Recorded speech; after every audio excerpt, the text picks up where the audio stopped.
Hey, thanks once again for coming back to thehorrordebate.com. We're back with a brand new review this week. I'm Jeff Rowdy Jake here. He's Michael Mandy, and we're doing Feast 3, The Happy Finish. I caught him off guard. Well, look at that. Directed by John Gulager, who directed Feast 1 and Feast 2. Starring Clu Gulager, who was in Feast 1, Feast 2, and Feast 3. That's right. And his brother was in this one and Part 2, Tom Gulager. We have the three generations of Guligers going on in Feast 2. Sorry, Gulager. Right? And this one's called The Happy Finish. Why do you think that is, Mike? God, I am happy it's finished. I do not want to see Part 4. Oh, you're not going to be invited to the Guligers for any Thanksgiving dinner. Yeah, I know. And, just so you're aware. And Diane Goldner's going to be really mad at us this week. She wrote in. Yeah. She wrote in and said, you know what she said? She said, we're wrong. Spelled wrong. Like werewolf instead of we're. Or you're. I forget what she said. You're wrong. That's what she said. You're wrong. You're wrong. And there was no apostrophe. It was just you're wrong. Okay. Thank you for that. But we feel we're right. And a lot of people, I think, agree with us. A lot of people thought that Feast 2 was a little on the silly side. Well, Mike, we went to see Feast 1. We saw it at the premiere. We saw it in the movie we theaters. Liked it. We gave Feast 1. We liked it. You know why we liked it, though? Because it was campy, but at the same time, it kind of, it made sense. It made sense. It was a cohesive story. There's a fine line between stupid and clever. There's a fine line between camp and stupid stuff. Yes. I think the thing is, camp is you take a real situation and you see the irony and humor in a real situation. Kind of like in the first movie, the hero busts in and it just says, the hero, and who are you? I'm the guy who's going to save you. And all of a sudden, whap, he gets killed. Yeah. That's kind of funny. But, when all of a sudden, this movie, it's just silly. This is silly for the sake of being silly and shock for the sake of trying to shock you with every sexual innuendo, every it was not just innuendo, it was out there endo. But just talking about like the gore and just like, everything is there not to tell a story. It's there to try to shock you over the top. Perfect example. In the first 4 seconds of this movie, the survivor of the last movie turns around, her head gets decapitated, the creature picks up her head, eats her head, the camera becomes now her point of view as it's going into his mouth, down his esophagus, into his gut, and pooped out immediately. And you get to see it in all its glory. Right. If the creature was going to poop her head out in 3 seconds, why did he bother eating it in the first place? Yes. It was just there to show a giant creature pooping. Yes. The guy crapping his pants when they're beating him up later on in the movie. Yeah. That's just there to shock you. And it was the most obviously fake crap sound effect. Yeah. Terrible. I could have had a 10-year-old kid make a better sound effect than that. I honestly don't have a lot to say about this film, Mike. I'm going to silly. let you ramble. I'm going to let you ramble on this one, okay? Because I'm going to be rude if I continue to talk. Yeah. I'm going to be very rude. I think I like the Guligers. Let me just say this. Okay. I saw Gulager, the guy who directed this thing. John. Yeah, sure. I saw him in another film called He Was a Quiet Man. And I loved that film. Was he a quiet man? Well, yeah, kind of. Yeah, he seems like a quiet guy in real life. It had Christian Slater in it. It had that cute chick from The Girl Next Door in it. Ooh. And it had Gulager, And I'm like, all right, here's a movie he's in that doesn't blow. Seriously, that's what I said. I said that while I was watching it, And it's not to be rude. It's just the fact that I really felt that way. Feast 1, we kind of dug. We dug Feast 1. We kind of dug that. And let me tell you why we dug it. Because we had Henry Rollins. Yeah. We had Judah Friedlander, right? We love you, Judah, by the way. Give us a call.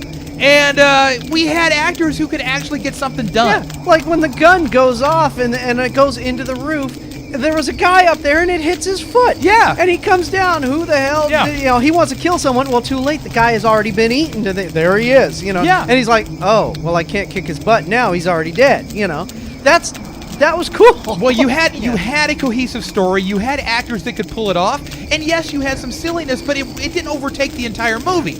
Come to Feast 2, it's basically just like I said, shock for the sake of shock, and there's nothing there to promote a story. Although Feast 2 did have the one scene with the baby in it. True, and I did laugh. I did laugh when they shot the midget. Everybody went, "Oh no!" No, when they shot that midget out with the slingshot, dude, I lost it. Okay, Martin Kleva, he was a cool character. The two little Mexican wrestler little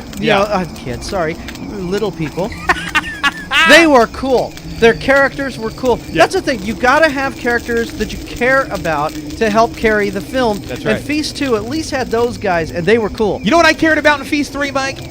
You know what I cared about? The topless chick. When my next beer was showing up at my couch. I swear to God, I had nothing. There was nothing here that even made me close to caring about anything or anybody in this film. Meanwhile, we love watching Last Comic Standing. Oh yeah, and this guy, Josh Blue, he's a comedian, and he's got I think Down syndrome or cerebral palsy, one of those. Sorry, I don't latch on to people's diseases or whatever. You know, it's just but he won Last Comic Standing. He had a few good. Yeah. But all of a sudden, these monsters are all in this movie, and all of a sudden, Obi-Wan Kenobi steps out and going, back! Was that guy retarded or what? That's Josh Blue. Is that the guy? He really is. I'm not just saying retarded in the sense of like Down syndrome. I'm talking about like this character was like, whoa. You know, he's trying to be what was he, like a monk or something, or he's a prophet, and that's the prophet. It, yeah. But the thing is, he's really that way in real life. Yeah. But I've seen the way he is in real life, and in this movie, I was actually, wow, he's actually doing pretty good for what because I know what he's like. I was totally oblivious to the whole thing. I did not know that guy was really like that, because I'm sitting there watching it going, what is he trying to do here? He's trying to act. Unbelievable. But Josh was cool. I actually was like, okay, Josh. Hey, I'll give him props then, because I'll give him props. If he's really like that in real life, then hey, more power to you, He actually, for Josh, he did a good job, and I think Josh might have a career in acting. Oh, I hope so. Because if something goes wrong, you can always retake it. Yeah. Cut, do it again. Josh. So what was everybody else's excuse? I think they were just in it for the paycheck. I mean, oh my God. This movie is direct to DVD. The dude was up against the wall being raped through the thing. Yeah, this is ridiculous. What are we talking here? Okay, the monster schlong. Okay, the monsters have these schlongs going all the way down to their ankles. All right, it's like you see them running, and it looks like they're tripods. Yeah. They got 3 legs. Run. Anyways, so these people are in this metal storage shed, and they're shh, be quiet. The monsters are out there, and so the guy backs up against the wall of the shed, and there's this pipe, and the monster looks in the pipe and decides he sticks it in the pipe and pounds the guy and kills him that way. And then the guy gets impregnated immediately and blows up. Yeah. Immediately. And it's like, oh, come on. Mike, help me. This movie help me be nice. Silly. Help me be nice. Say something more positive about this movie, please. Well, no, I can hear one of them. Okay, this tells you that the people didn't take this movie seriously. Yeah. One of the main characters in this movie, his name is Jean-Claude Seagal. Yes. Now, look, if you don't take your own movie seriously, how do you expect other people to take it? Well, that's the thing. They weren't taking it seriously. They weren't. This was supposed to be silly. Bugs me. And this was supposed to be a goof. Mike, that's what bugs me. You're making a movie. Right. You're trying to make a movie that it's going to entertain people, supposedly. Am I correct? Where's the story? I think this movie was aimed at kids who are like, 10 years old, 10-year-old boys that, smell bad and just play video games all day. But you're going to let a 10-year-old watch this? I'm not. I mean, are you kidding me? I'm not. No. You know what? And I understand for people maybe that are completely like, I don't know, drunk, like watching this film and getting a bunch of laughs out of it because of the gore and the sex and things like that. I could see that. Yeah, but is that the audience they were going for, Mike? Yeah. Is that the audience they were going for? I don't know. I'm confused. You know what? I'm seriously asking you. I don't know. I think they were making this movie just for themselves. Well, this is one of those things where, like, if you're in a band and you guys say, "Hey, let's write a song all using nothing but dirty words." Yeah. We don't expect it to go anywhere outside of this room. Let's just entertain ourselves. Right. And I think that's what they did. They just wanted to entertain But yet they're themselves. releasing it for sale, hoping somebody will dig it, I guess. Well, we didn't. Oh, and the ending. is the total WTF in the world. Yeah. I woke my kids up. They were asleep at the end of the movie. All of a sudden, Clue, who was cool. Clue was cool. And all of a sudden, at the end of the movie, he just wigs out and rips his shirt off and, and all of a sudden, and what? I just... Well, you're being very vague, but let me just say this. Yeah, I don't want to spoil it. Let me just say this, that by the time I got to the ending... You didn't care. The Red Rooster could have come out and done a dance in his underwear, and it wouldn't have made any difference to me, okay? I mean, you couldn't have put anything on that screen that would have been stupider or more shocking... Or out of place. ...than the 90 minutes before it. I mean, you said this right before we turned this on, started recording, you said this was out of the ballpark. Dude, this wasn't even... if this thing comes at you from left field, I said, dude, not in left field. This is in another stadium. Yeah, this is just not... I mean, I guess sitting through it, I don't know if I'm dumber or what the deal is, but the bottom line is this. My IQ dropped 10 If there points. is a Feast 4... we are going to have to think very long and hard about whether we're going to actually review that or not. Yeah, I don't know. I mean, I don't know. I want to like the Gulaggers. I mean, they seem like cool people, tongue-in-cheek kind of folks, my type of people.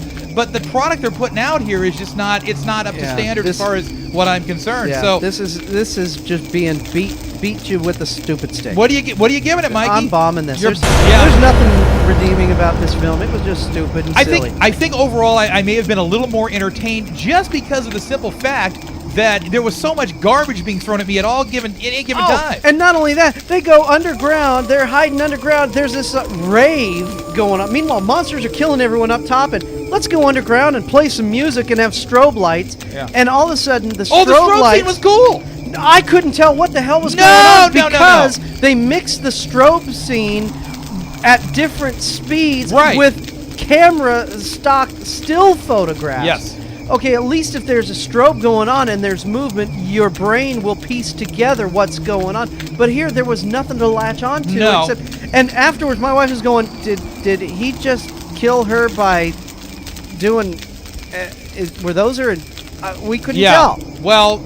It was so... It was a cool effect because I was watching on a huge screen with a room completely black, and those images, those still images that you're talking about, stayed in your eyes. Yeah, okay. So it was a really cool effect. I dug that. I got to tell you. I hated it because on my screen it just black picture, black. What the heck, black? Yeah, but in a theater that would have been kind of effective, I think.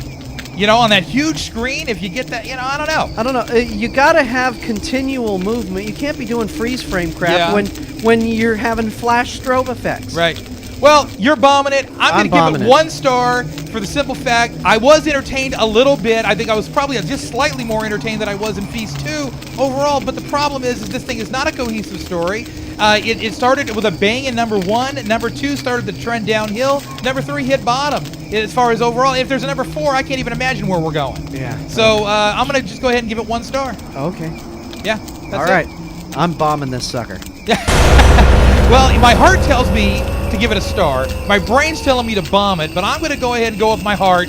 I'm going to give it a star. All right. I'm Michael Mandy. He's Rowdy Jeff. We'll talk to you next week at Horror Debate.